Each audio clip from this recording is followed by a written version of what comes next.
Izin share screen ya. Sebentar.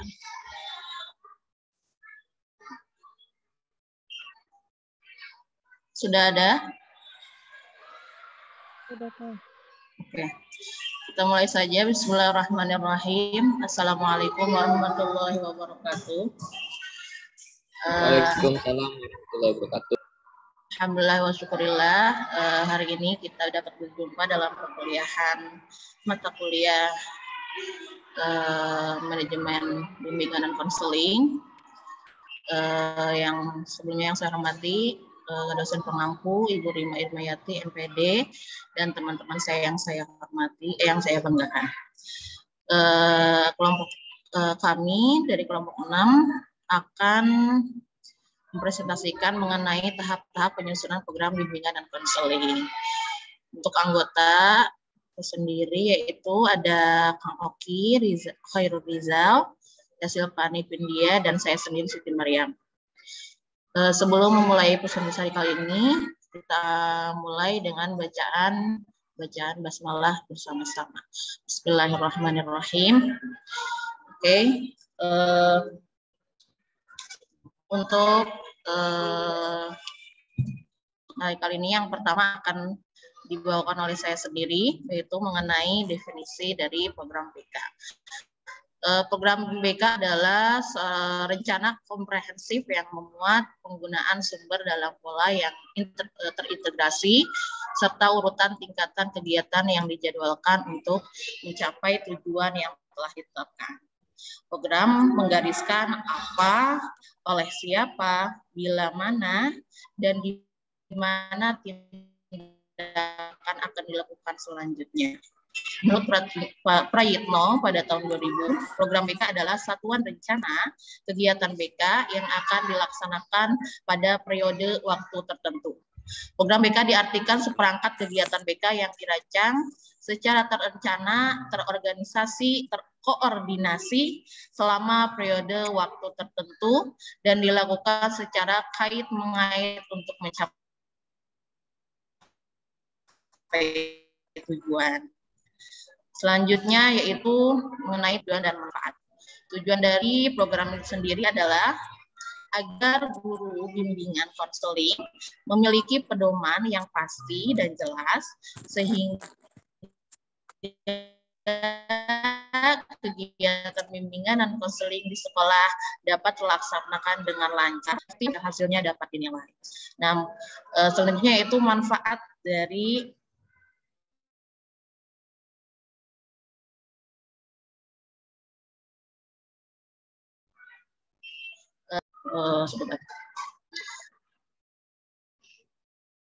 untuk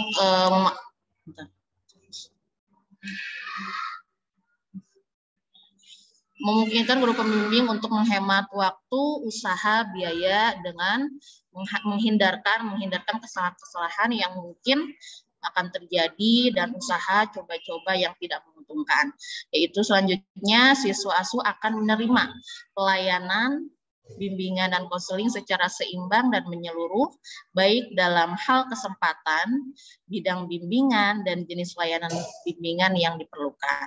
Serta setiap guru pembimbing mengetahui peranan masing-masing. Cukup sekian pemaparan dari saya. Selanjutnya akan dipaparkan oleh Kang Oki. Silahkan Kang Oki. Ya, terima kasih untuk Maryam. Boleh ganti slide?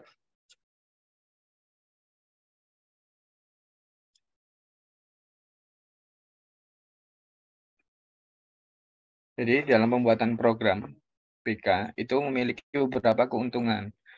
Yang pertama, kita bahas mengenai keuntungan untuk sekolah. Ya, untuk keuntungan untuk sekolah itu sendiri, yaitu yang pertama, itu dapat memperkokoh kerjasama, ya, kerjasama dari semua unsur pembimbing, bisa dari wali kelas ataupun dari TU dan semua orang-orang yang terlibat di dalam memberikan bimbingan terhadap peserta didik. Lalu dengan adanya program itu juga akan diusahakan sarana BK itu bisa lebih memadai lagi. Musyawarah, ya.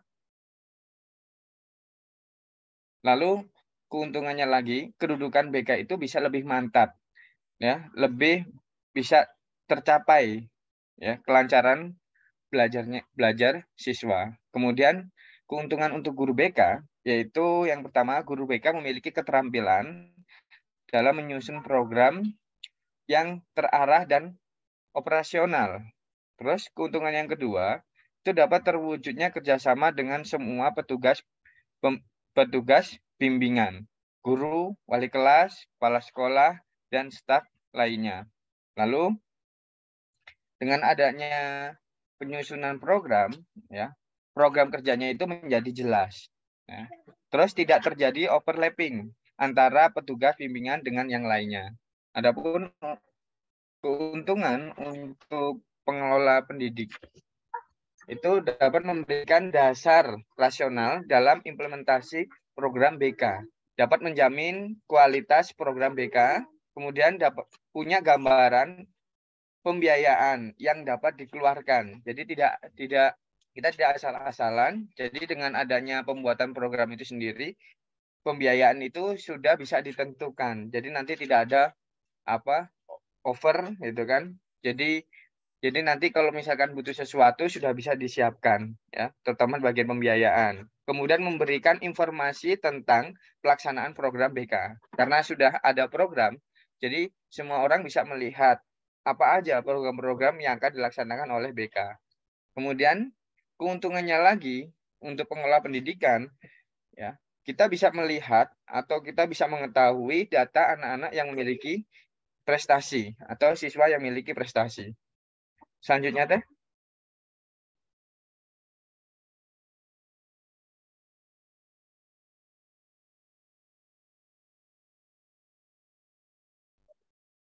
Ya. Lalu ada konsep dasar program bimbingan dan konseling. Dalam pelaksanaan kegiatan bimbingan konseling, guru pembimbing konseling harus berpaduan pada program bimbingan konseling yang telah disusun. Program bimbingan dan konseling adalah keseluruhan rencana kegiatan yang disusun dengan memperhatikan kebutuhan peserta didik, ya, yang dilaksanakan pada periode tertentu. Dalam hal ini periode tertentu yakni periode harian, mingguan, bulanan, semesteran, dan periode tahunan. Ya, untuk unsur dan syarat penyusunan program bimbingan dan konseling. Menurut Prayitno, ya, unsur-unsur yang harus diperhatikan dan menjadi isi program bimbingan konseling meliputi kebutuhan siswa. Nah, kebutuhan siswa ini kita bisa lihat dengan cara asesmen. Asesmen yang digunakan banyak, ya. Bisa menggunakan ITP, AUM, atau DCM yang kemarin kita pelajarin, ya. Daftar cek masalah, IKMS, AKPD. Masih banyak, ya, cara-cara asesmen untuk menentukan apa yang menjadi kebutuhan siswa. Kemudian unsur yang lain, ya, kita lihat jumlah siswa yang dibimbing, ya. Kemudian kegiatan di dalam dan di luar jam belajar sekolah. Jadi disesuaikan apakah memungkinkan atau tidak, ya, apabila dilaksanakan di jam sekolah ataupun di luar sekolah. Kemudian kita menentukan jenis bidang bimbingan. Jangan sampai kita memberikan bimbingan ataupun jenis layanan itu tidak sesuai dengan kebutuhan mereka.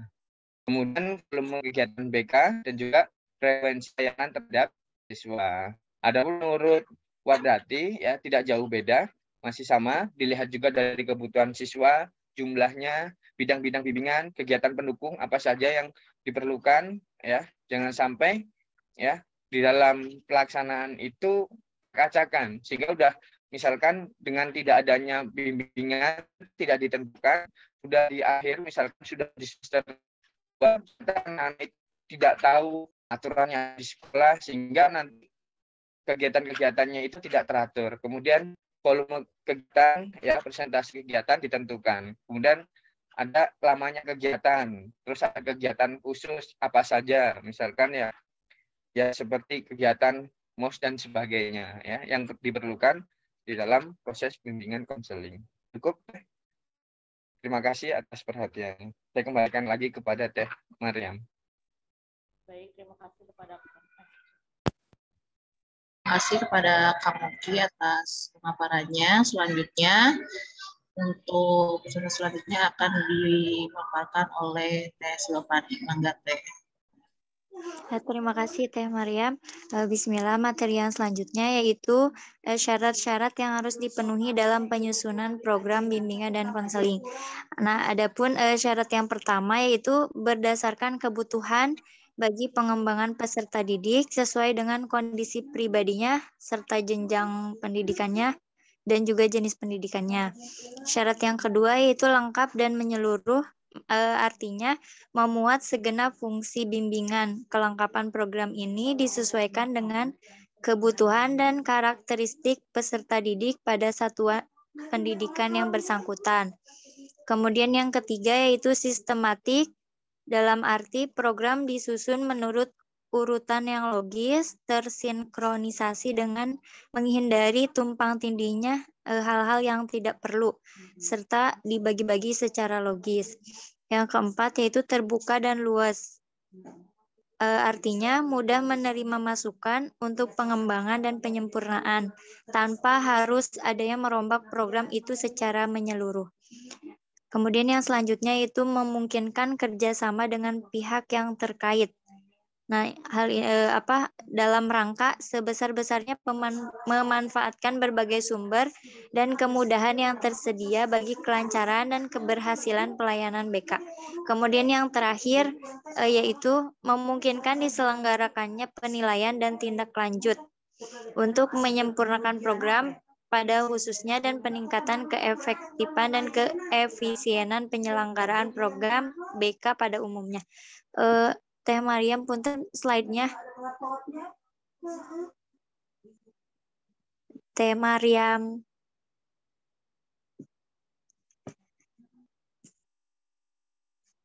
Nah, kemudian materi yang selanjutnya ada jenis-jenis program. Ada 5 yaitu program harian yang pertama. Nah, program harian ini diadakan pada hari-hari tertentu di dalam satu minggunya. Kemudian yang kedua yaitu program mingguan, program yang dilaksanakan secara penuh untuk kurun waktu 1 minggu tertentu dalam 1 bulan. Kemudian ada program bulanan, yaitu program yang dilaksanakan secara penuh untuk kurun waktu 1 bulan tertentu dalam 1 caturwulan atau 1 semester. Kemudian yang keempat ada program semesteran, yaitu program yang dilaksanakan secara penuh dalam waktu 1 semester atau dalam 1 ajaran. Dalam 1 tahun ajaran.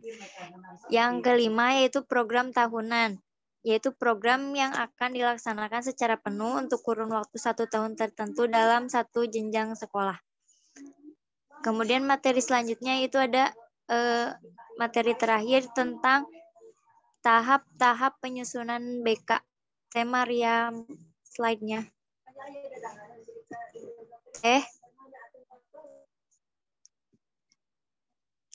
Nah, adapun tahap-tahap penyusunan program BK itu yang pertama menurut Uman Suherman 2006 mengemukakan sebagai berikut. Yang pertama itu perlunya mengkaji kebijakan dan produk hukum yang relevan. Yang kedua, menganalisis harapan dan kondisi sekolah. Yang ketiga, menganalisis karakteristik dan kebutuhan siswa. Yang keempat, menganalisis program, pelaksanaan, hasil, dukungan, serta faktor-faktor penghambat program sebelumnya. Yang kelima, merumuskan tujuan program baik umum maupun khusus. Yang keenam, merumuskan alternatif komponen dan isi kegiatan. Yang ketujuh, menetapkan langkah-langkah kegiatan pelaksanaan program dan merumuskan rencana evaluasi pelaksanaan dan keberhasilan program. Nah, adapun menurut Dewa Ketut Soekardi, tahap-tahap dalam penyusunan BK itu ada persiapan, Nah, persiapan itu ada 3, pertemuan untuk penyusunan program BK, kemudian pembagian tugas, dan mempersiapkan perangkat kelengkapan instrumen BK. Yang kedua yaitu kegiatan layanan dan penunjang BK. Ada banyak layanan penunjang BK-nya yang diantaranya ada layanan orientasi, layanan informasi, dan masih banyak lagi yang lainnya. Kemudian yang ketiga, kerjasama dengan orang tua dan instansi terkait. Yang keempat, penilaian. Itu ada penilaian dalam pelaksanaan program BK dan hasil pelaksanaan. Yang kelima, ada tindak lanjut. Yang keenam, ada pelaporan. Mungkin cukup sekian dari saya kembalikan kepada Teh Mariam. Baik, terima kasih kepada Teh Silvani atas paparannya. Selanjutnya kami akan memasuki sesi tanya jawab. Untuk sesi pertama 3 penanya dulu ya. Barangkali ada yang mau bertanya, mangga.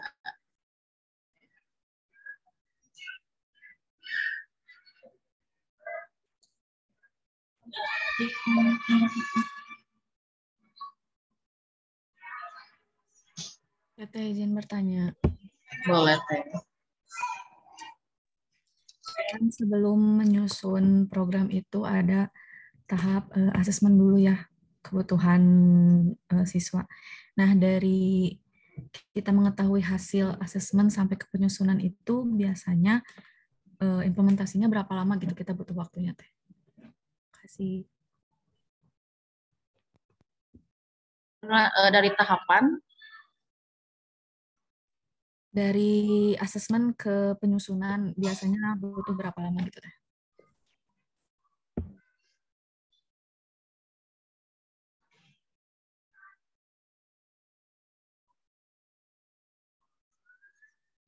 Oke, diulang lagi ya pertanyaan dari Teh Mila. Biasanya dari asesmen menuju penyusunan itu butuh berapa lama? Apa aja tadi Teh? Ya prosesnya gitu kan misalnya. Prosesnya. Oke. Berapa lama prosesnya dari asesmen menuju penyusunan gitu ya? Ya, kasih Teh. Oke, terima kasih Teh Mila. Mangga, yang lainnya kali ada pertanyaan.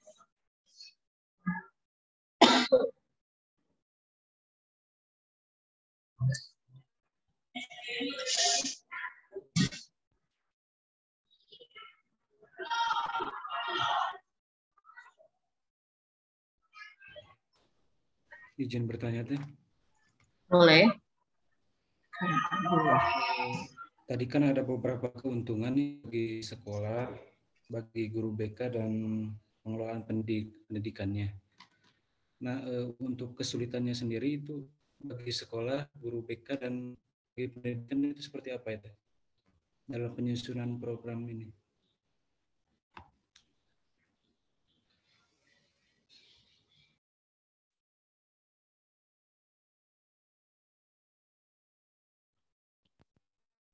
Lagi ya Kang Dulo. Tadi pertanyaannya kesulitan apa dari masing-masing sekolah, guru BK sama tadi Teh? Pengelolaan pendidikan. Ya, pengelolaan pendidikan dalam penyusunan programnya gitu ya? Iya, Teh. Oke, terima kasih. Mangga, satu lagi.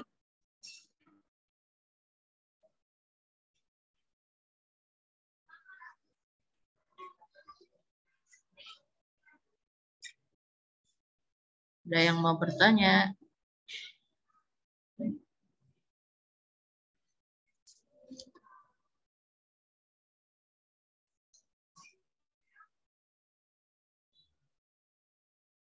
Tidak ada?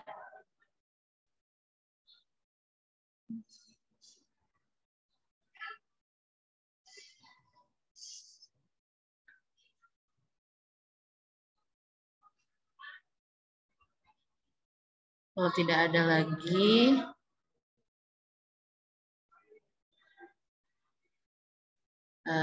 kami minta izin untuk berdiskusi dulu ya untuk jawabannya.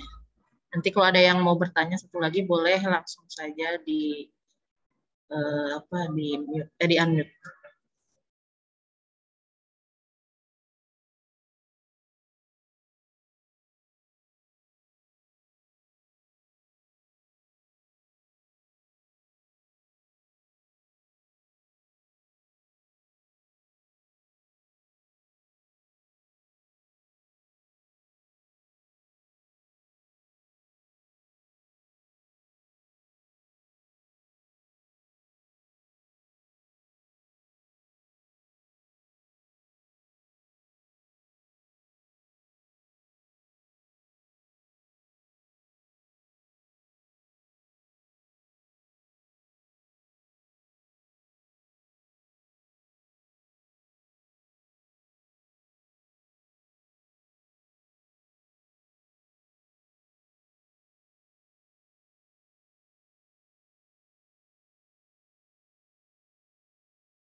Baik, untuk pertanyaan Kang Abdul dulu ya, akan dijawab oleh Kang Oki. Mangga Kang Oki. Ya, izin menjawab untuk pertanyaan dari Kang Abdul. Tadi pertanyaannya mengenai kesulitan untuk pembuatan program di sekolah, guru BK maupun pengelola pendidikan. Ya, betul Kang? Betul Kang. Ya, jadi dari ya apa yang saya pelajari ya, jadi mengenai keuntungan kalau yang sudah dijelaskan adalah keuntungan. Adapun kesulitannya itu ya berbanding terbalik. Contoh misalkan untuk sekolah. Jadi kalau tidak ada program bimbingan konseling atau kita tidak membuat, memang pada awalnya sulitnya adalah tidak ada kerjasama. Jadi lebih ke masing-masing guru itu fokus dengan tugasnya, wali kelas dengan wali kelasnya, dengan masalah nilai, kemudian TU dengan tugas TU-nya, kemudian guru BK bermasalah dengan anak-anak yang bermasalah. Namun dengan adanya program, dengan musyawarah. Nah, kesulitan itu di mana? Ya di musyawarah itu, karena menganggap bahwa tugas-tugasnya itu adalah tugas masing-masing, bukan tugas keseluruhan. Itu yang menjadi kesulitan. Kalau seharusnya semua itu bisa memahami bahwa peserta didik itu menjadi tanggung jawab semuanya. Karena ketika anak itu baik, ya, ketika anak itu baik, maka di dalam semua proses, baik administrasi maupun proses belajar semua akan baik. Jadi kesulitan untuk sekolah sendiri, yang pertama adalah kurangnya musyawarah. Misalkan musyawarahnya tidak lancar. Nah, itu yang pertama. Kemudian untuk sekolah sendiri, kesulitan adalah mewujudkan sarana. Karena manfaatnya, keuntungannya untuk sekolah itu bisa mengusahakan sarana.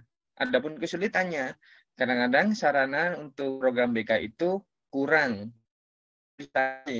Kadang-kadang ya siswa bermasalah itu urusnya guru BK. Namun dengan adanya program BK, maka sarananya itu bisa terwujudkan. Misalkan ternyata di sekolah itu sarannya tidak ada, maka semua pihak itu bisa memberikan memberi usulan, saran untuk mewujudkan sarana di dalam bimbingan konseling. Kemudian ya kesulitannya yang ketiga adalah kedudukan guru BK itu masih kurang. Jadi dari para pendidik yang lainnya, dari guru-guru atau apapun, kadang-kadang masih menganggap bahwa guru BK itu ya nggak punya kerjaan, karena di sebagian sekolah ada guru BK yang tidak dapat jam, sehingga kelihatannya cuma duduk-duduk di kantor. Jadi dianggap kurang penting. Nah, itu menjadi salah satu kesulitan di dalam membuat program BK untuk sekolah sendiri, supaya semua beranggapan bahwa guru BK itu penting.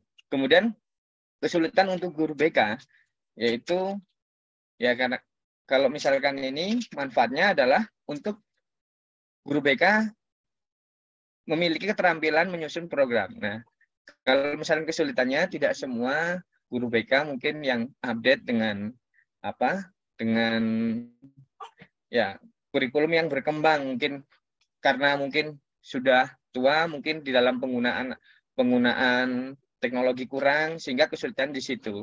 Kemudian yang kedua, kesulitan untuk guru BK itu yaitu tidak ada masih banyak kurangnya hubungan kerjasama dengan para pendidik yang lain, seperti guru dengan wali kelas. Karena tadi yang saya ceritakan di awal, ya ada beberapa yang ya di kantor di ruang BK terus duduk-duduk, sehingga dianggap tidak memberikan kontribusi, padahal tugasnya banyak. Nah, itu kesulitannya.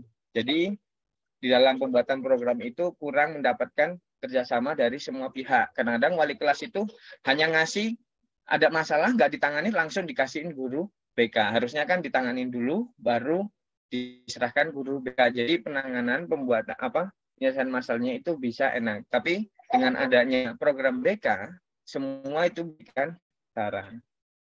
Adapun kesulitan untuk pengolah pendidik, yaitu kesulitannya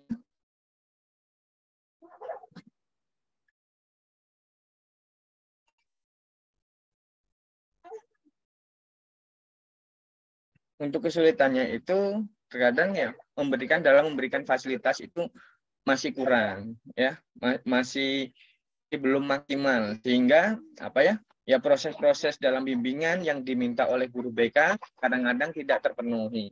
Namun dengan adanya penyusunan program ini, pembuatan program, maka semua fasilitas itu benar-benar bisa diperkirakan di awal, karena karena program-program yang akan dijalankan semua itu sudah diperhitungkan dengan matang. Mungkin itu jawaban dari saya, Kang Abdullah. Barangkali yang lain bisa menambahi, dipersilahkan. Terima kasih atas perhatiannya.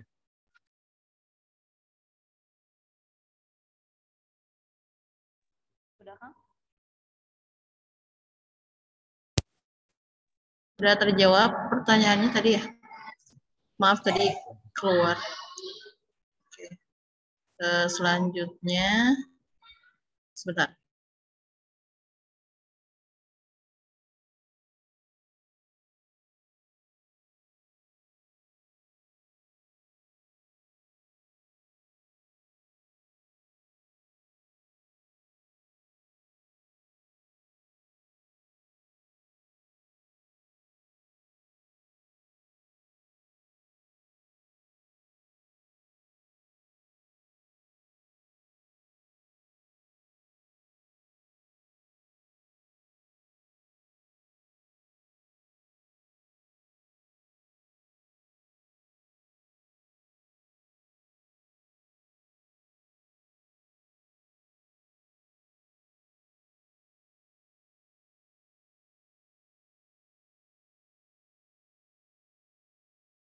Selanjutnya pertanyaan dari Teh Carmila akan dijawab oleh Teh Silvani. Enggak, Teh?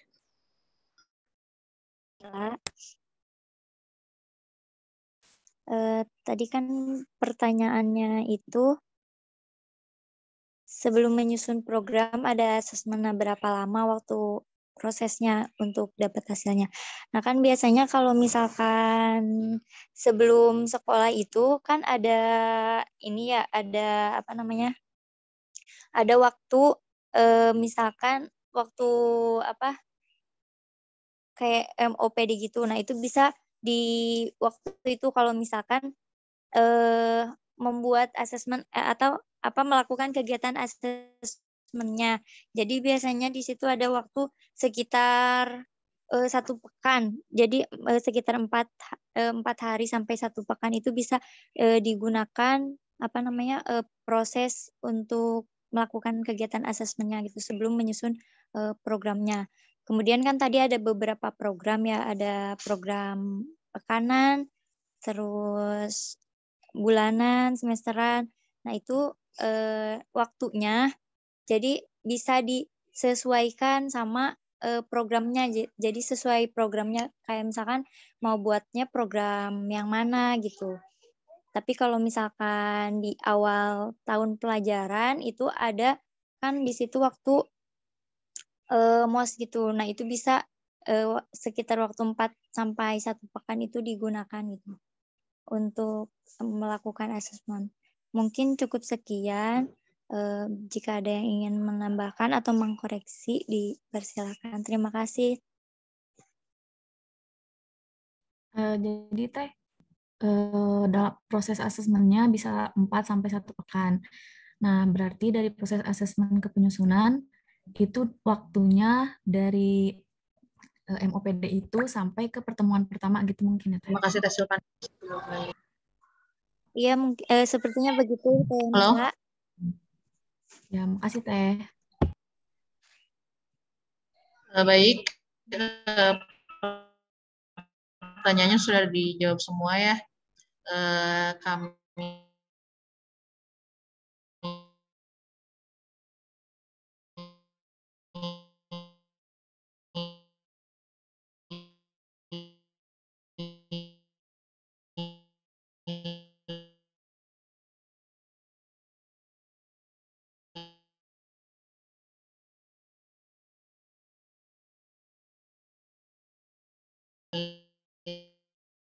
tentu saja dengan kesimpulan.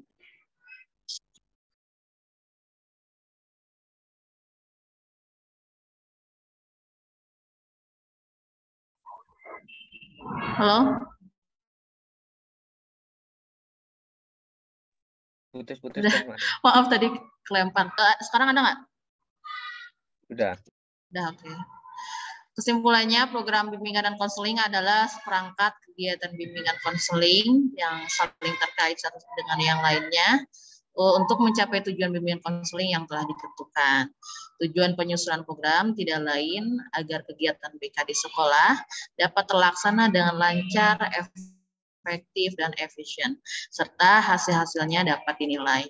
Adapun syarat-syarat yang harus dipenuhi dalam penyusunan program bimbingan dan konseling adalah sebagai berikut, yaitu berdasarkan kebutuhan, lengkap dan menyeluruh, sistematik, terbuka dan luas, memungkinkan kerjasama dengan pihak terkait, memungkinkan diselenggaranya penilaian dan tindak lanjut.